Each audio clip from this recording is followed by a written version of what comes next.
Hey hi everyone, welcome to chem classes. देखो, previous video में हम कार्बोहाइड्रेट के इंट्रोडक्शन और क्लासिफिकेशन पढ़ चुके हैं। आज की वीडियो में शुरू करते हैं नोमेनक्लेचर ऑफ कार्बोहाइड्रेट्स। नोमेनक्लेचर दो तरीके से किया जा सकता है, एक होता है कॉमन नेम, एक होता है carbohydrate according to IUPAC name. IUPAC है ये, तो पर्टिकुलरली इनके रूल्स होते हैं, उन रूल के बेसिस पे हम करते हैं नोमेनक्लेचर। और कॉमन नेम है, उसका कोई रूल नहीं होता।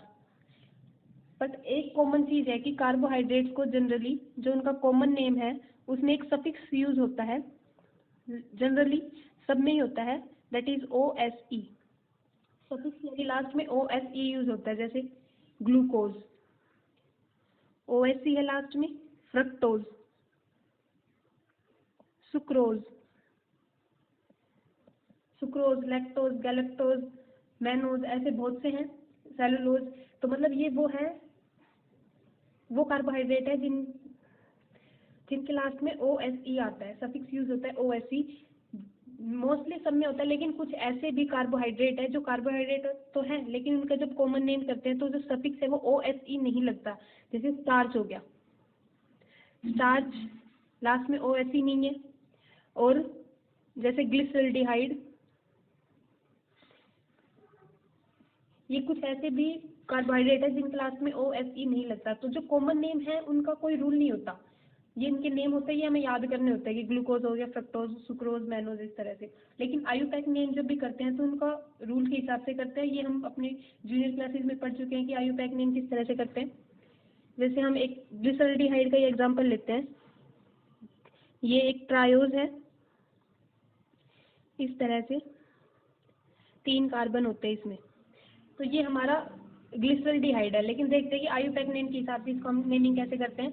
तो पहले इनको नंबर करेंगे, नंबर 1, 2 एंड 3, 3 कार्बन हो गए।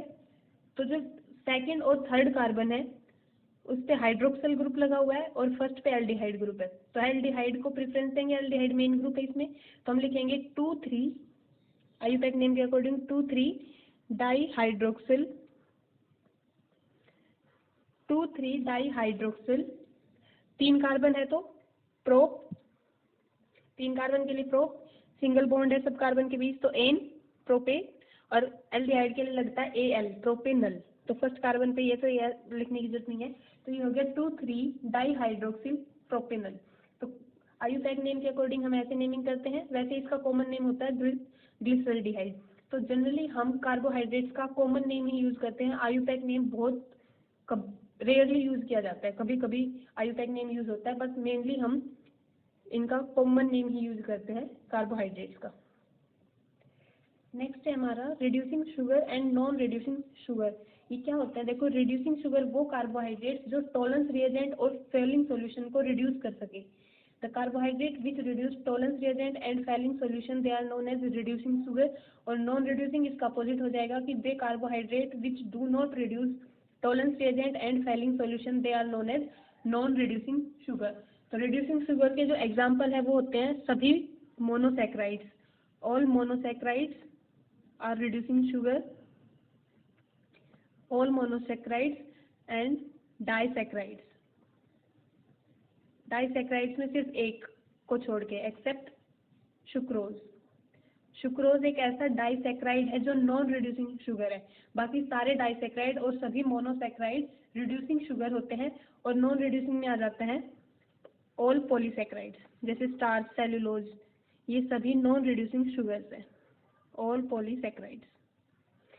टॉलरेंस रिएजेंट और फेलिंग सॉल्यूशन क्या होता है? ये दो रिएजेंट होते हैं जो कि ऑक्सीडाइजिंग एजेंट है। ऑक्सीडाइजिंग एजेंट हम किन्हें कहते हैं? जो खुद रिड्यूस हो जाए और दूसरों को ऑक्सीडाइज कर दे, उन्हें ऑक्सीडाइजिंग एजेंट कहते हैं। जो टॉलरेंस रिएजेंट, फेलिंग सॉल्यूशन है, ये हमारे ऑक्सीडाइजिंग एजेंट होते हैं। टॉलरेंस रिएजेंट एक अमोनिकल सॉल्यूशन होता है सिल्वर नाइट्रेट का, इसमें कुछ अमाउंट ऑफ सोडियम हाइड्रोक्साइड भी प्रेजेंट होता है एज ए बेस। और फेलिंग सॉल्यूशन का ये एक ऐसा कॉम्प्लेक्स स्ट्रक्चर होता है। तो ये ऑक्सीडाइजिंग एजेंट है। तो ऑक्सीडाइज मतलब खुद रिड्यूस हो जाएंगे, दूसरों को ऑक्सीडाइज करेंगे तो खुद रिड्यूस हो जाते हैं। तो वे कार्बोहाइड्रेट जो इनको रिड्यूस कर सके, वे कार्बोहाइड्रेट जो इनको रिड्यूस कर सके उनको रिड्यूसिंग शुगर बोलते हैं। और जो इनको रिड्यूस नहीं कर सकते उनको नॉन रिड्यूसिंग शुगर बोलते हैं। तो ये हो गया हमारा reducing and non reducing sugar. अगला टॉपिक है इरिथ्रो एंड थियोडाइस्टीरियोमर्स। डायस्टीरियोमर्स क्या होते हैं? वे कंपाउंड जिनका मोलिकुलर फॉर्मूला तो सेम है but they are not mirror image of each other. Diastereomers होते हैं which are not mirror images of each other, they are known as diastereomers. फिर इरिथ्रियो एंड थ्रियो क्या होता है? देखो ये एक नोमेनक्लेचर में यूज होते हैं ये वर्ड थ्रियो एंड इरिथ्रियो। ये क्या है कि जो मॉलिक्यूल में अगर दो कायरल कार्बन प्रेजेंट हो उसके उन मॉलिक्यूल्स के लिए इरिथ्रियो एंड थ्रियो नोमेनक्लेचर को यूज किया जाता है। अब कायरल कार्बन क्या होता है? ऐसा कार्बन जिसपे 4 ग्रुप्स अटैच हो बट वे चारों के चारों ही डिफरेंट हो, ऐसे कार्बन को हम कायरल कार्बन बोलते हैं। उसको इस स्टार से डिनोट करते हैं और उसको कायरल कार्बन बोलते हैं। मान लो इस पे H अटैच है, ऐसे इस पे CH3 है, यहाँ पे क्लोरीन है, यहाँ पे हो गया C2H5।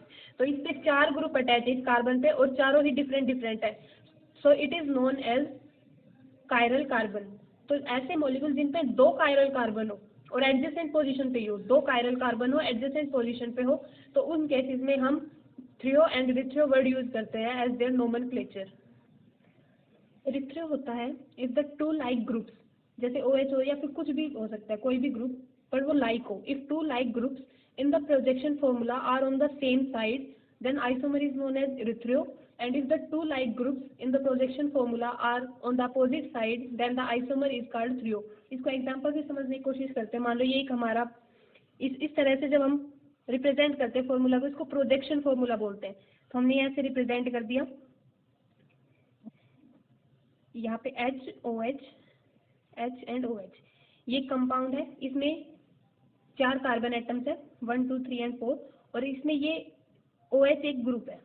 तो ये एक वाला कार्बन और ये वाला कार्बन हमारा कायरल कार्बन है क्योंकि इन पे जो 4 ग्रुप्स अटैच है वो डिफरेंट है। अगर हम इस कार्बन की बात करें, ये कार्बन नंबर 1 है, ये 2 3 एंड 4। अगर हम कार्बन नंबर 2 की बात करें तो इस पे एक H अटैच है, एक OH, एक COH और एक ये पूरा ग्रुप, तो चारों ही ग्रुप डिफरेंट है तो ये कायरल कार्बन है। ऐसे जो थर्ड कार्बन है उस पे एक H OH एक CH3 और बाकी ये पूरा ग्रुप, तो सारे ग्रुप अलग अलग है तो ये भी एक कायरल कार्बन है। तो 2 एडजेसेंट कायरल कार्बन है, इन पे जो लाइक ग्रुप्स है, इसमें OH लाइक ग्रुप है, अगर ये सेम साइड हो मतलब दोनों इस कार्बन पे फिर इस कार्बन पे दोनों ही राइट साइड में है, सेम साइड में है, तो इसको बोलते हैं इरिथ्रियो। और अगर हम थ्रियो बनाए इसी का थ्रियो आइसोमर तो उसको ऐसे लिखेंगे, ये 2 कायरल कार्बन हो गए, ये H OH और सेकंड वाले में इसको अपोजिट साइड कर देंगे, तो like groups in the projection formula are on the opposite side हो then the isomer is known as threo. तो ये इरिथ्रियो आइसोमर है, ये थ्रियो। अगर आप इनको देखेंगे तो ये मिरर इमेज नहीं है एक दूसरे की मिरर इमेज नहीं है, तो ये इनको हम डायस्टीरियोमर्स बोलते हैं। तो इरिथ्रियो एंड थ्रियो डायस्टीरियोमर्स होते हैं, डायस्टीरियोमर्स। इनकी हम नेमिंग इस तरह से करते हैं, इनके लिए इरिथ्रियो एंड थ्रियो वर्ड यूज किया जाता है। तो इसके लिए लिखेंगे हम, पहले लगाएंगे ये इरिथ्रियो है, इरिथ्रियो। तो इस पे क्या है, ये 2 3, इसकी नेमिंग होगी 2 3 हाइड्रोक्सिल, 2 और 3 कार्बन पे हाइड्रोक्सिल ग्रुप है, 4 कार्बन वाली चेन है तो ब्यूट, सब में सिंगल बॉन्ड है तो एन, और कार्बोक्सिलिक एसिड है तो ब्यूटेनोइक एसिड। तो इसका नेम हो गया इरिथ्रियो 2 3 हाइड्रोक्सिल ब्यूटेनोइक एसिड। सिमिलरली इसका हो जाएगा, बस यहाँ पे आएगा थ्रियो 2 3 हाइड्रोक्सिल ब्यूटेनोइक एसिड। तो ये होते हैं हमारे थ्रियो एंड इरिथ्रियो डायस्टीरियोमर्स। देखो, the diastereomers in which at least 1 atom या फिर group attach to each of the 2 adjacent chiral carbon is same then erythro and threo system of nomenclature is used. एक और एग्जांपल से समझने की कोशिश करते हैं। देखो, ये एक एग्जांपल है, इसमें इस तरह से 4 कार्बन है, इस पे यहाँ पे हाइड्रोजन है OH है और इस वाले पे हाइड्रोजन है, यहाँ पे ब्रोमीन है। ऐसे ही इसका सेकंड बनाते हैं थ्रियो, यहाँ पे H OH और इस साइड इधर ब्रोमीन है और यहाँ पे हाइड्रोजन है। तो इसमें देखो इन्होंने क्या कहा है इस लाइन में कि जो 2 कायरल कार्बन है, ये कायरल कार्बन है, जो 2 एडजेसेंट कायरल कार्बन है उन पे जो 2 ग्रुप अटैच है उनमें से एटलीस्ट एक ग्रुप तो सेम होना चाहिए। जैसे इसमें दोनों सेम थे, hydrogen hydrogen OH OH, hydrogen hydrogen OH OH, इसमें क्या है हाइड्रोजन OH और हाइड्रोजन ब्रोमीन, तो मतलब एटलीस्ट एक सिमिलर होना चाहिए। अगर दोनों ही डिफरेंट हो गए, यहाँ पे हाइड्रोजन और OH है, यहाँ पे क्लोरीन और ब्रोमीन, तो कुछ भी सेम नहीं है, तो उस केस में हम थ्रियो एंड इरिथ्रियो नोमेनक्लेचर यूज नहीं कर सकते। एटलीस्ट एक ग्रुप या फिर एटम कहे या ग्रुप कहे जो इनसे अटैच है, वो एटलीस्ट एक तो सेम होना चाहिए दोनों कायरल कार्बन पे, उस केस में हम erythro and threo system of nomenclature use करते हैं।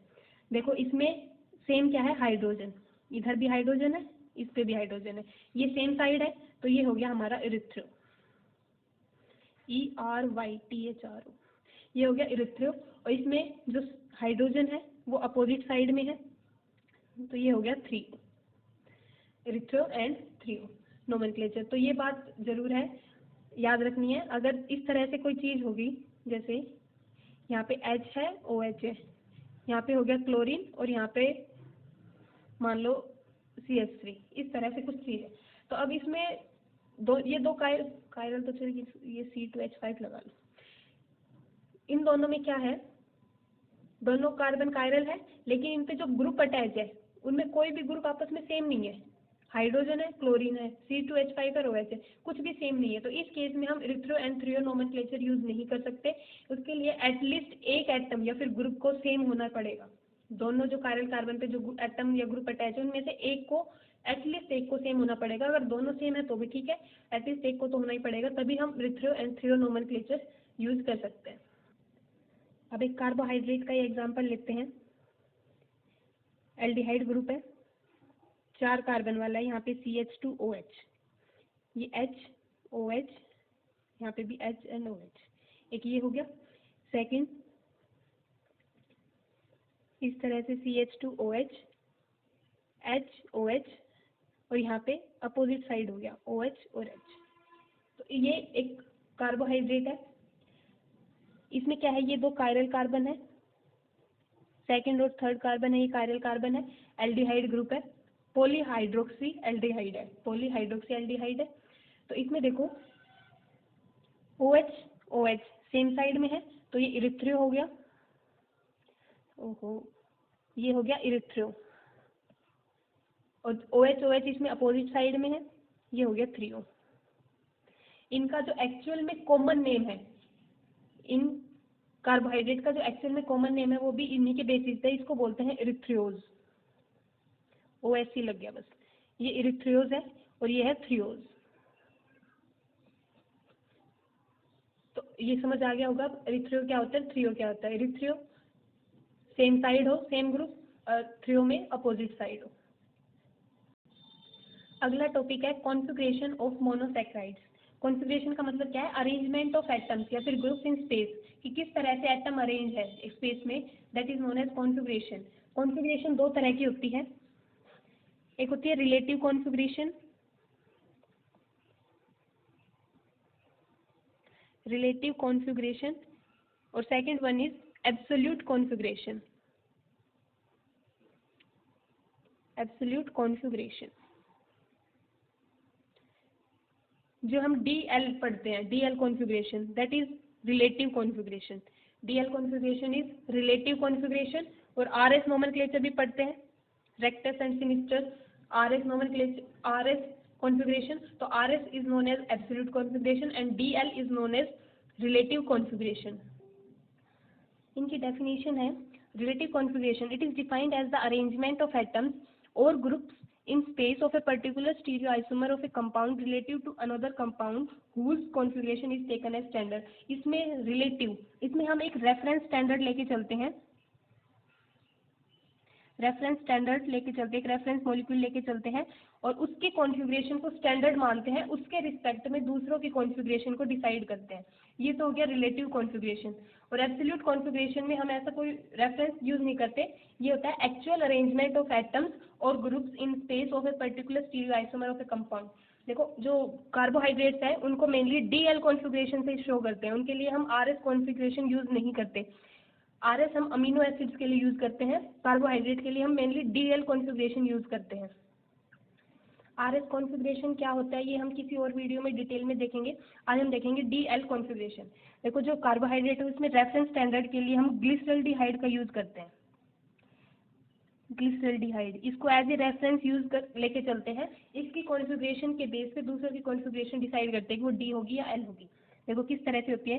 ग्लिसरॉल्डिहाइड ही होता है, ये एल्डो ट्रायोज है, 3 कार्बन होते हैं, ये हो गया CH2OH, ये H और OH, ये हो गया हमारा डीग्लिसरॉल्डिहाइड। डीग्लिसरॉल्डिहाइड।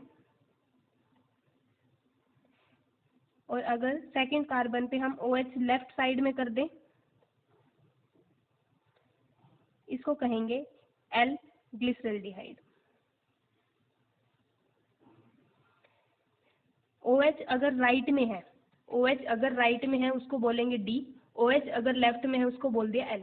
तो इसको रेफरेंस लेके चलेंगे और इसके बेसिस पे जो दूसरे मोनोसेक्राइड्स है उनकी कॉन्फ़िगरेशन डिसाइड करेंगे कि वो D कॉन्फ़िगरेशन का है या फिर L कॉन्फ़िगरेशन का है। बस ये याद रखना है, OH राइट साइड में है, OH हमारा राइट साइड में है, वो D है, डॉक्टर वर्ड से याद रखेंगे। R फॉर राइट, राइट में है तो D होगा, और लेफ्ट में है तो वो होगा L। L से लेफ्ट और L से ही L कॉन्फ़िगरेशन। तो ये चीज़ याद रखनी है, D configuration, L configuration. OH, when OH is on right side then it is D configuration, when OH is on left side then it is L configuration। अब हम दूसरे मोनोसेक्राइड्स को इसके बेसिस पे ड्राइव करते हैं, उनका स्ट्रक्चर ड्रॉ करते हैं। देखो हम पहले D सीरीज के एल्डोज ड्राइव करते हैं फ्रॉम D ग्लिसरॉल्डिहाइड। सिमिलरली ऐसे ही हम L सीरीज के भी ड्रॉ कर सकते हैं। तो हम D सीरीज के पढ़ेंगे, L सीरीज के आप अपने आप भी कर सकते हो D सीरीज के हिसाब से ही। इसको ट्रिक्स के साथ करेंगे। सबसे पहले तो किस रेफरेंस लेंगे, जिसके रेफरेंस पे हम दूसरों को डिसाइड करेंगे, यानी हमने लिख लिया D ग्लिसरॉल्डिहाइड, यहाँ पे D ग्लिसरॉल्डिहाइड लिख दिया, यानी OH हमारा राइट साइड में है, OH राइट साइड में, ये हो गया D ग्लिसरॉल्डिहाइड। D ग्लिसरॉल्डिहाइड लिखते चलेंगे यहाँ पे नाम इनका, D ग्लिसरॉल्डिहाइड। स्पेलिंग देख लेना, कई बार मिस्टेक हो जाती है। D ग्लिसरॉल्डिहाइड ये हो गया।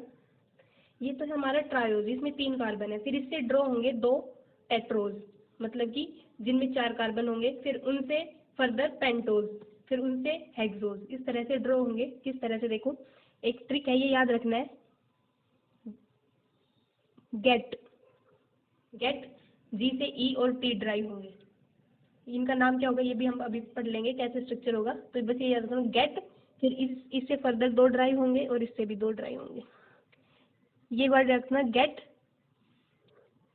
रेक्सल, RAXL, रेक्सल, गेट रेक्सल, और फिर इनसे भी फर्दर 2 ड्राइव होंगे। तो ये है हमारा ट्रायोज, जिसमें 3 कार्बन एटम है। ये 2 होंगे हमारे टेट्रोज, ये पेंटोज, और इनसे जो ये ड्राइव होंगे फर्दर 8 हेक्सोज। और ये किस तरह से ड्राइव होते हैं, इनकी क्या ट्रिक है, ये तो ट्रिक होगी, इनके लिए भी बताऊंगी, इन 8 के लिए हम क्या ट्रिक यूज करते हैं। पहले हम यहाँ तक पहुँचते हैं, पेंटोज तक। ये ग्लिसरॉल्डिहाइड हो गया, इससे 2 टेट्रोज ड्राइव होंगे। देखो इस तरह से 2 टेट्रोज, CHO तो ऊपर ही रखना है, नीचे CH2OH रखना है। सिमिलरली इसमें भी ऊपर CHO, नीचे CH2OH। 4 कार्बन है तो 1 2, ये यहाँ पे 3 और ये 4 कार्बन हो गए। ये 3 कार्बन था, मतलब टेट्रोज था, ये ट्रायोज था, ये हो गया टेट्रोज। तो जो सेकेंड लास्ट है उसकी कॉन्फ़िगरेशन डी ग्लिसरॉल्डिहाइड के सेकेंड लास्ट कार्बन जैसी होनी चाहिए। ये सेकेंड लास्ट कार्बन है, इनके भी जो सेकेंड लास्ट कार्बन है उनकी कॉन्फ़िगरेशन डी ग्लिसरॉल्डिहाइड जैसी होनी चाहिए। डी ग्लिसरॉल्डिहाइड के जो सेकेंड कार्बन है उस जैसी होनी चाहिए। तो इनको भी फिर हम डी सीरीज का ही एल्डोज बोलेंगे। तो इसमें क्या है, H लेफ्ट साइड में है, OH राइट साइड में, H लेफ्ट साइड में है, OH राइट साइड में। और नेक्स्ट वाले पे बस चेंज हो जाएगा, इस साइड वाले को तो सेम ऐसे ही बना दिया, इस जैसा ही। इसमें क्या हो गया, OH इधर कर दिया, H इधर कर दिया। इतना आया समझ। यहाँ तक तो हमने बिल्कुल ग्लिसरॉल्डिहाइड जैसा बनाया। और जो 4th कार्बन है उसमें एक बार तो OH राइट साइड में, एक बार OH लेफ्ट साइड में। इसका नाम होता है डी इरिथ्रियोज। अभी हम इरिथ्रियोज भी पढ़ के आए। थ्रियोज सेम साइड है तो इरिथ्रियोज, और डिफरेंट साइड है तो थ्रियोज। तो ये हो गया डी इरिथ्रियोज, ये हो जाएगा डी थ्रियोज। नाम भी थोड़े अटपटे से हैं, डी इरिथ्रियोज एंड डी थ्रियोज, ये हो गए हमारे टेट्रोज। तो ई यहाँ पे था ना, जी से ग्लिसरेडिहाइड, ई से इरिथ्रियोज, टी से थ्रियोज। फिर फर्दर इनसे टेट्रोज से दो दो पेंटोज ड्राइव करेंगे हम। किस तरह से, देखो पेंटोज है, ऊपर तो एल्डिहाइड ग्रुप, यहाँ पे CH2OH, aldehyde group CH2OH, 5 carbon है, दो तो ये हो गए, 3 4 5, इस तरह से। अब इसमें जो नीचे के सेकंड लास्ट कार्बन है उनकी कॉन्फ़िगरेशन इन जैसी होगी, इससे ड्राइव हो रहे हैं, इरिथ्रियोज से ड्राइव हुए ये दोनों, तो इसकी इन जैसी होगी, तो ये हो गया HOH H एंड OH, ऐसे हो गया। और इसके केस में ये भी सिमिलरली लिख दिया, HOH HOH। यहाँ तक हमने ये इरिथ्रियोज जैसा बना लिया। बचा एक लास्ट, इसमें क्या हो जाएगा, फर्स्ट वाले में तो हम ऐसे ही कर देंगे कि OH हमारा राइट साइड में है, इसमें OH हमारा लेफ्ट साइड में हो गया। ये दो पेंटोज बन गए इससे, रेक्सल R और A, इनका नाम होता है, इसका होता है डी राइबोज, और इसका होता है D arabinose, D ribose and D arabinose. ये हो गए दो। ऐसे हम थ्रियोज से दो ड्राइव करेंगे। पेंटोज है, 5 कार्बन होंगे,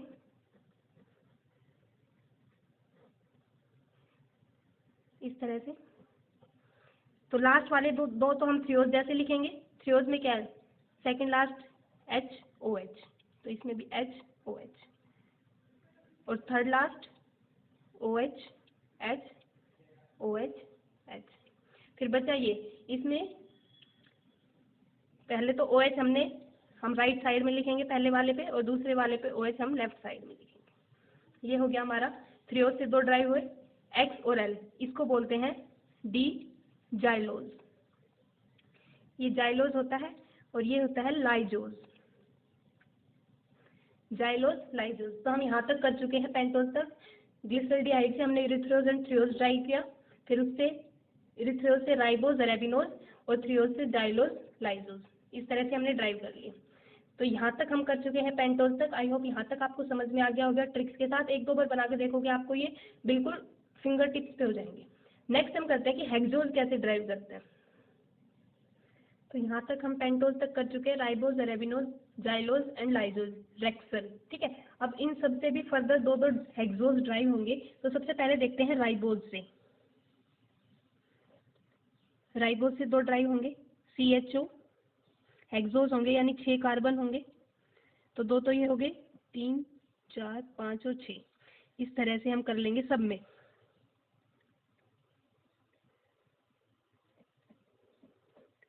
ये हो गया राइबोज से। तो ये 3 कार्बन, तो नीचे के 3 कार्बन तो हम राइबोज जैसे ही लिखेंगे, इसमें HOH H and OH H and OH, यहाँ तक भी लिख देंगे इसमें दोनों में। और जो एक बच गया उसमें अपोजिट हो जाएगा, पहले वाले में लिखेंगे OH राइट साइड में, दूसरे में लिखेंगे OH लेफ्ट साइड में। इनको नाम देते हैं, ये होता है डी एलोज। इसकी भी ट्रिक बताऊंगी, याद करने कैसे करोगे, एक बार लिख लो। ये हो गया डी एलोज, और ये है D altrose, D allose D altrose. फिर फर्दर अरेबिनोज से दो ड्राइव होंगे। आई होप अब आप कर लोगे इनको। CH2OH 1 2 3 4,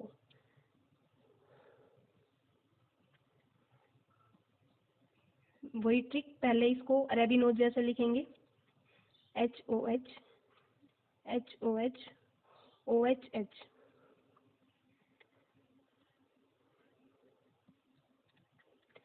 और इस वाले पे OH राइट साइड में, OH इस पे लेफ्ट साइड में। इसका नाम है डी ग्लूकोज, जो हम ग्लूकोज इतने दिनों से पढ़ रहे हैं। ये हो गया डी ग्लूकोज, और ये है D mannose, D glucose D mannose. ऐसे जाइलोज से दो ड्राइव होंगे,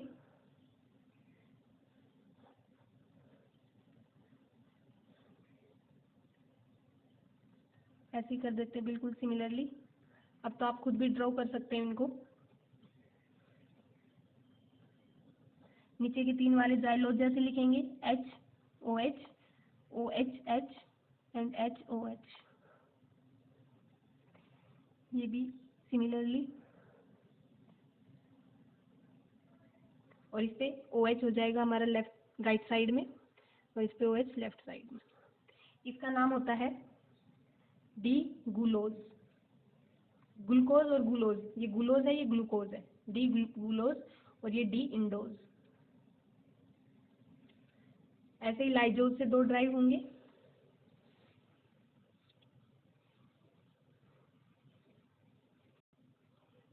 ये हो गए दोनों। इसका नाम होता है डी गैलेक्टोज, और ये होता है डी टूलोज। देखो आपने एक चीज नोट की होगी, सब में जो सेकंड लास्ट कार्बन है, सब में, चाहे वो पेंटोज हो, ट्रायोज हो, टेट्रोज हो या हेक्सोज हो, सब में जो सेकंड लास्ट कार्बन है उनमें OH सब में राइट साइड में है, यानी इनकी सबकी कॉन्फ़िगरेशन डिग्लिसरॉल्डिहाइड के सेकंड लास्ट कार्बन जैसी है। तो जिसमें OH राइट साइड में है तो उसको डी बोल रहे हैं, तो इन सब में भी कॉन्फ़िगरेशन डी है। तो सिमिलरली ऐसे ही हम एल सीरीज की फैमिली के लिए भी एल सीरीज के एल्डोज को भी लिख सकते हैं। बस उसमें क्या हो जाएगा, ये जो सेकंड लास्ट कार्बन है इसमें OH लेफ्ट में आ जाएगा, एच है वो राइट में चला जाएगा। सेम इतना, सिर्फ इतना डिफरेंस है, बाकी ये सेम डी सीरीज जैसा ही होगा, एल सीरीज भी। तो उसको आप खुद भी ड्रॉ कर सकते हो। एक बार इनकी ट्रिक बता देती हूँ, इसको कैसे याद करोगे। एक लाइन याद लिखते हैं, all altrose gladly make gum इन गेंट टैंक्स। इसको 4-5 बार पढ़ो इस लाइन को, all altrose gladly make gum इन गेंट टैंक्स, तो ये याद हो जाएगा। ऑल से यहाँ पे आएगा एलोज, एल्ट्रोज से तो एल्ट्रोज ही है, ग्लैडली फर्स्ट वाले ग्लैडली से ग्लूकोज, एम मेक के एम से मैनोज, फिर से गुलोज, इन से इंडोज, इससे गैलेक्टोज, और ये हो गया टूलोज। टेलोज या फिर टूलोज, कहीं पे टेलोज लिखा होता है, टेलोज ही आएगा, TA टेलोज। तो ये वर्ड याद रखना, all altrose gladly make gum in गैंटेक्स। तो आप इसको कर लोगे, allose, altrose, glucose, mannose, gulose, idose, galactose and talose. तो ये सारे हम डी सीरीज के एल्डोज हम इस तरह से ड्रॉ कर सकते हैं। कैसे, ट्रिक है, गेट, जी से ये 2 ड्राइव हुए, फिर इससे रेक्सल, आर से तो 2 ड्राइव होते हैं, एलोज एंड एल्ट्रोज, अरेबिनोज से ड्राइव होते हैं ग्लूकोज एंड मैनोज, इससे होते हैं गुलोज एंड इंडोज, और एल से होते हैं लाइजोज से गैलेक्टोज एंड टूलोज। तो ये ट्रिक याद रखनी है, गेट रेक्सल के बाद all altrose gladly make gum in गैंटेक्स। तो इस तरह से हम डी सीरीज के सारे एल्डोज को स्ट्रक्चर लिख सकते हैं। इनको रटने की जरूरत नहीं है, 1-2 बार आप इसको प्रैक्टिस करोगे आपको लर्न हो जाएंगे। आज के लिए इतना ही। अगर आपको वीडियो पसंद आए तो लाइक कर दीजिए, शेयर कर दीजिए, चैनल को सब्सक्राइब कर दीजिए। जो भी आपको डाउट हो वो कमेंट बॉक्स में कमेंट कर दीजिए। Thank you so much for watching.